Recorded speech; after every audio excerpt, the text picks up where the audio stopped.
This week, Mexico's National Guard deployed along its southern border to deter migrants from journeying to the U.S. Mexico announced it would send 6,000 Guard members to its border with Guatemala after President Trump threatened to levy new tariffs on trade unless the country does more to stop illegal immigration. This move has its share of critics in Mexico. Via Skype, we turn to Rodrigo Cervantez, Mexico City Bureau Chief for KJZZ Radio.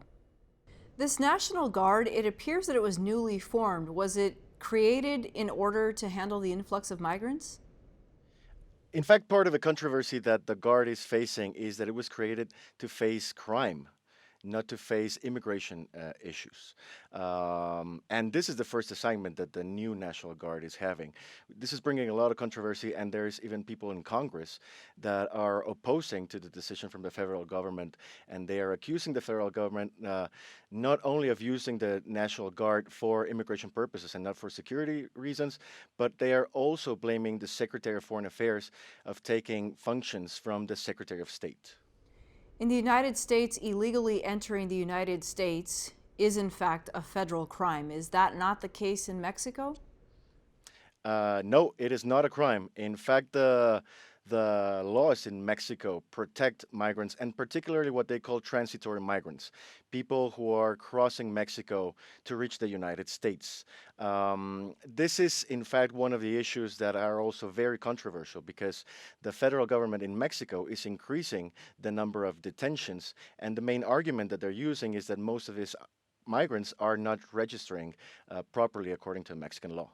Rodrigo, about how many people are we talking about? So far, the latest number that I have for detentions is for the month of May. We know there have been approximately 22,000 people that have been detained or arrested in the country. This is approximately 120% more than May from last year.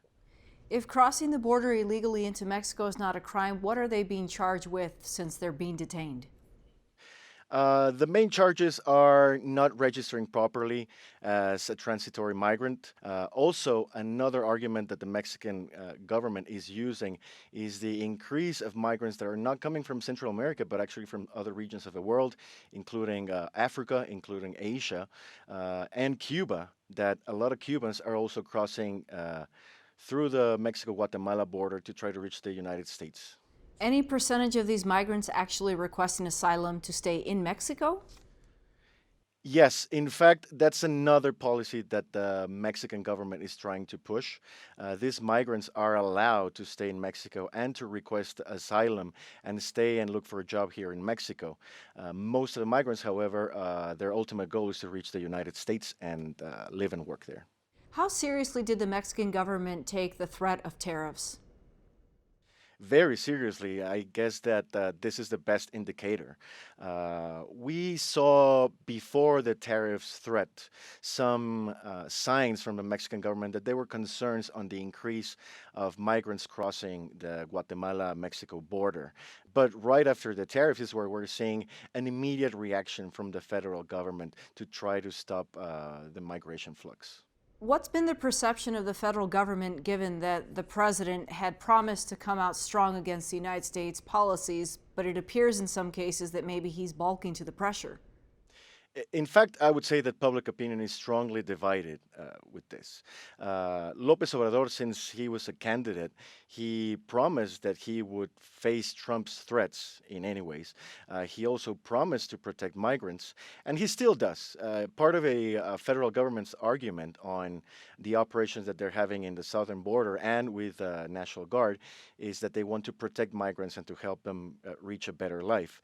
But then on the other hand, many critics are saying that López Obrador is in fact allowing the Trump administration to use Mexico as the United States wall or as its backyard to operate in any ways that the American government wants.